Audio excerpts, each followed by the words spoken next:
నమస్తే friends, please subscribe my channel Swapna vlogs. ఇప్పుడు మనం బటర్ చికెన్ రెస్టారెంట్ స్టైల్లో నేర్చుకుందామా. Ready to watch.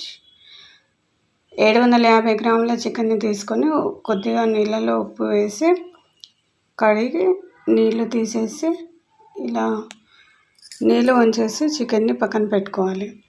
ఆ చికెన్లో 1 స్పూన్ అల్లం వెల్లుల్లి పేస్టు, 1 స్పూన్ పసుపు, 1 స్పూన్ ధనియాల పొడి, 2 స్పూన్ల కారం, 2 స్పూన్ల ఉప్పు వేసుకోవాలి. మీరు టేస్ట్ని తగ్గట్టు కారం, ఉప్పు, స్పైసెస్ అన్నీ ఏవైనా వేసుకోండి. 1 స్పూన్ నూనె కూడా వేసుకోండి. తర్వాత 2 స్పూన్ల పెరుగు కూడా వేసుకొని బాగా కలుపుకొని,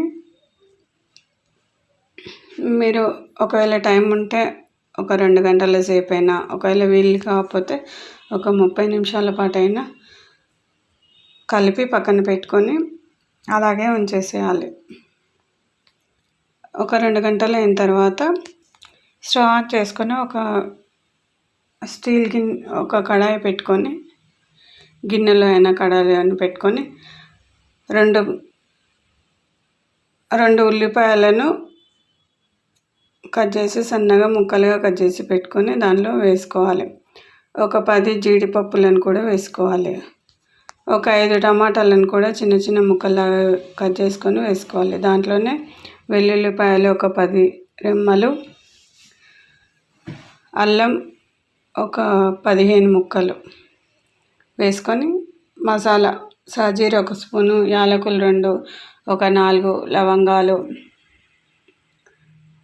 ఒక 2 యాలకులు వేసుకొని కలుపుకొని మూత పెట్టి ఉడికించాలి. కొద్దిగా నీళ్ళని కూడా ఒక చిన్న గ్లాస్ నీళ్ళని పోసి ఉడికించి పక్కన పెట్టుకోవాలి. బాగా చల్లారిన తర్వాత మిక్సీ జార్లోకి ఆ టమాటా ముక్కల మిశ్రమాన్ని మొత్తం వేసుకొని మిక్సీ పట్టుకొని ఇలా మెత్తని పేస్ట్ లాగా తయారు చేసుకొని పక్కన పెట్టుకోవాలి.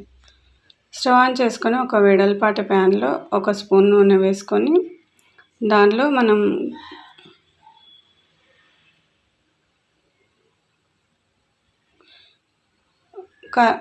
కలిపి పెట్టుకున్న చికెన్ మిశ్రమాన్ని వేసుకొని చిన్న మంట మీద ఉడికించాలి. ముక్క అనేది మెత్తబడే వరకు ఉడికించాలి. ఎందుకంటే మనం గ్రేవీలో వేసినప్పుడు ముక్క అనేది ఉడకదు కాబట్టి ఇక్కడే నూనెలో ఉడికించాలి. పక్కన స్టవ్ మీద ఒక వెడల్పాటి బాండి పెట్టుకొని 4 స్పూన్ల నూనె వేసుకొని నూనె అనేది బాగా వేడెక్కనివ్వాలి. దానిలో ఒక 2 స్పూన్ల కారం, 2 స్పూన్ల ఉప్పు, 1 స్పూన్ ధనియాల పొడి వేసుకోవాలి. కారం, ఉప్పు అనేది పోపులో వేస్తే ఆ టేస్ట్ అనేది డబల్ అవుతుంది. దానిలో మనం పక్కన మిక్సీ జార్లో మిక్సీ పట్టుకున్న మిశ్రమాన్ని కూడా వేసుకొని ఉడికించాలి. పక్కన స్టవ్ మీద చికెన్ ముక్కలు అనేది ముక్క అనేది ఉడికిన తర్వాత మాత్రమే టమాటా ప్యూరీ, పక్కన ఉన్న టమాటా ప్యూరీ ఉన్న గిన్నెలో వేసుకోవాలి. మనం టమాటా ప్యూరీ కొద్దిగా ఉడికిన తర్వాత ఒక చిన్న గ్లాస్ నీళ్ళని పోసి ఉడికించాలి. దాంట్లోనే కసూరి మెంతి కూడా వేసుకొని ఈ చికెన్ ముక్కలు వేస్తే సరే చాలా టేస్టీగా ఉంటుంది.